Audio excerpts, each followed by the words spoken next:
হাতে মুরগি রান্না অনেক মজা, আমার আজকে 5 টুকরো মাংস দেবা। বাবা আমার এক টুকরাও খাইতে পারে না। যতক্ষণ না হাসাতো ততক্ষণ পোলা বিধি করে যেত। সেজন্য ওনাকে বুদ্ধির রাজা ওনাকে। যে শিশু মায়ের হাতে রান্না করা মাংস খাওয়ার অপেক্ষায় ছিল, সেই শিশুর একটি খোঁজের আশায় রাত দিন এক করে চোখের জল ফেলছে পুরো পরিবার।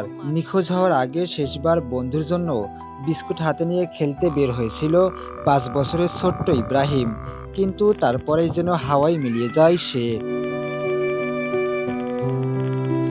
জীবন অবাক না করলে কে করবে? 28% মিল্ক ফ্যাটের অবাক করার সাথে ফ্রেশ মিল্ক পাউডার। জীবন অবাক করুক প্রতিদিন। মিরপুরের পল্লবী 11 নম্বর সেকশনের একটি বহুতল ভবনে নিচতলায় ভাড়া থাকে ইব্রাহিমের পরিবার। 13 মে সন্ধ্যা 6:50। অন্যান্য দিনের মতো পাশের ভবনে বন্ধুর বাসায় খেলতে যাবে ইব্রাহিম। বন্ধুর সাথে ভাগাভাগি করে খাবে বলে মায়ের কাছ থেকে একটি বিস্কুট বেশি নেই। এরপরেই বেরিয়ে পড়ে সে। হয়তো ইব্রাহিম তখনও জানতো না এটাই হবে তার জীবনের শেষ ঘরে ফেরা। আমার 2 পিস বিস্কিট নিয়ে বের হইছে, যে আমি বন্ধুরে নিয়ে 2 পিস বিস্কিট, 1 পিস বন্ধুরে দিছে আর 1 পিস আমার বাচ্চায় খাইছে। পাশের বিল্ডিং এ থাকে 4 তলায়। পরে আমার বলতেছে আম্মু আমি বন্ধুর বাসায় খেলা করি যাই। তো এই সময় সবসময় যাই বন্ধুর বাসায় খেলা করতে। সেদিন খেলতে যাওয়ার আগে মায়ের রান্না করা মুরগির মাংস দেখে ইব্রাহিম আবদার করে বসে তাকে যেন আজকে 5 টুকরো মাংস খেতে দেওয়া হয়। আমার কাছে যে বিস্কিট নিয়ে বের হয়েছে ওই শেষ, আর ওর সাথে আমার আগে দেখা হয় নাই। মাগরিবের আজান যখন দেয় তখন আমি মুরগি রান্না করতেছি, তখন বাবা আবার বলে আম্মু তুমি কি রান্না করো? আমি বলি বাবা আমি তো মুরগি রান্না করি। কই তোমার হাতে মুরগি রান্না অনেক মজা, আমার আজকে 5 টুকরো মাংস দেবা। বাবা আমার এক টুকরাও খাইতে পারে না, এর কি বাগেছে বলতেছে। পরিবারের ভাষ্য অনুযায়ী সিসিটিভি ফুটেজে রাত 7:40 ইব্রাহিমকে আবারও তাদের ভবনে প্রবেশ করতে দেখা যায়। কিন্তু আশ্চর্যের বিষয়, এরপর আর রুমে যায়নি ইব্রাহিম। তাহলে গেল কোথায়? নিখোঁজের 1 মাস পেরিয়ে গেলেও সেই রহস্যের জট এখনো খোলেনি। রুমের ভিতরে আসে নাই, কিন্তু আমরা ভিডিও ফুটেজে দেখি যে 7:41 বাচ্চা আমার বিল্ডিং এ ঢোকে। পরিবার আরও দাবি করে ইব্রাহিম ভবনে যাওয়ার ঠিক কিছুক্ষণ পরপরই ওই ভবনে প্রবেশ করে বাড়িওয়ালার ভাই। পরে ভবনের মূল গেটের সামনে থেকে পাওয়া যায় ইব্রাহিমের জুতা। পিছে বাড়িওয়ালা ভাইও ঢোকে সাথে সাথে, কিন্তু বাচ্চার আমার জুতা গেটের এই সামনেই ভিতর সাইডে ফালানো। সেদিন সন্ধ্যা থেকে গভীর রাত পর্যন্ত বিভিন্ন সিসিটিভি ফুটেজ পর্যালোচনা করে পরিবার জানায় যে ভবনে প্রবেশ করার পর আর কখনো বাইরে বের হতে দেখা যায়নি ইব্রাহিমকে। কারণ আমরা রাত 12টা পর্যন্ত একটানা ফুটেজ দেখছি, সন্ধ্যা 6:55 থেকে রাত 12টা পর্যন্ত ফুটেজ দেখছি। এর ভিতরে আমার বাচ্চা আমার বিল্ডিং থেকে আর বের হয়নি। তবে একটি ফুটেজের অডিওতে ঠিক সন্ধ্যা 7:50 একটি শিশুর কান্নার চিৎকার শব্দ শোনা যায়। পরিবারের দাবি সেটিই ছিল তাদের ইব্রাহিমের কণ্ঠস্বর।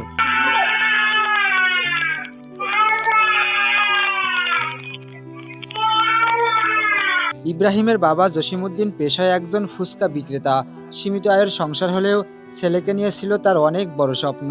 ইচ্ছা ছিল বড় হয়ে ইব্রাহিমকে ধর্মীয় শিক্ষায় শিক্ষিত করে একজন মাওলানা বানাবেন।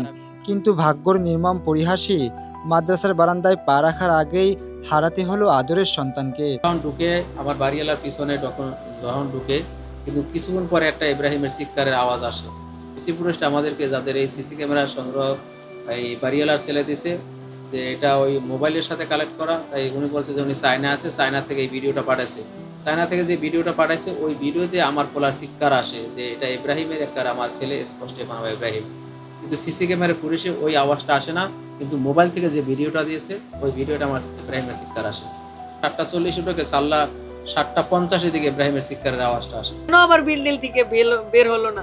সিঁড়িতে আমার বাড়িওয়ালা যখন ঢুকে তার কাছে আমি জিজ্ঞেস করলাম যে ভাই আমি তো ভিডিও ফুটেজে দেখলাম যে আপনি আমার বাচ্চার পিছে পিছে ঢুকেন, তাহলে আমার বাচ্চা কোন দিকে গেছে বলতে পারেন? সে বললো আমি সিঁড়িতে বসা দেখে আমি উপরে গেছি। তারপর আমি বলি যে আপনি যে 10 মিনিট পর বেরোই আইলেন তখন কি দেখছেন? সে বললো সিঁড়িতে আর আমি বসা দেখি না। তাহলে 10 মিনিটই কি আমার বাচ্চা সিঁড়িতে খেয়ে ফেললো? ইব্রাহিম অত্যন্ত মেধাবী ও চটপটে ছিল।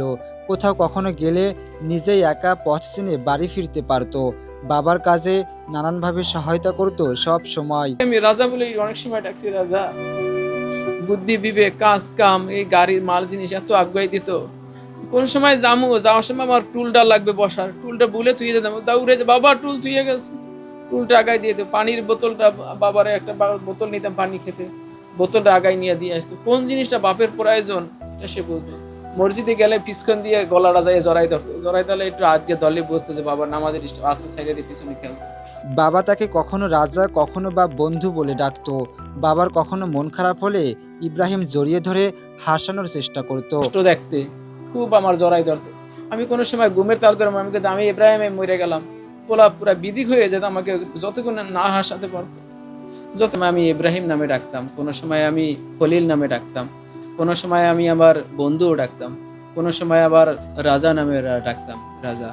সে ছেলেকে পেতে নিখোঁজ হওয়ার দিন সন্ধ্যা থেকে ভোর 4টা পর্যন্ত এলাকা জুড়ে খোঁজাখুঁজি করে পরিবার।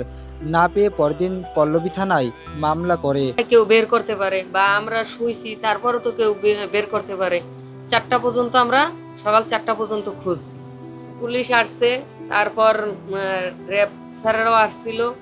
তারপর আমরা বলছি যে র্যাব স্যারেরা যখন তদন্ত তো কিছু পায় নাই, তখন আমরা বলছি যে মামলাটা ডিবিতে দেন।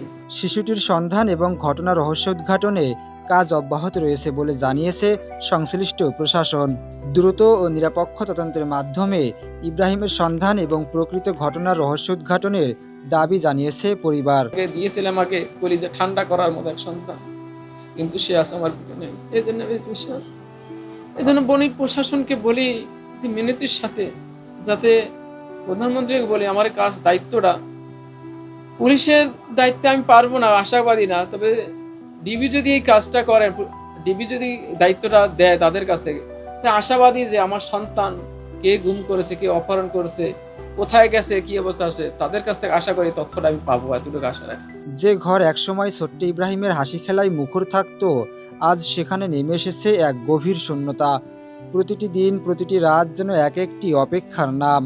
এই বুঝি দরজার ওপাশে হঠাৎ করে হয়তো ফিরে আসবে আদরের সন্তান। এই আশাতেই বেঁচে আছে ইব্রাহিমের বাবা মা।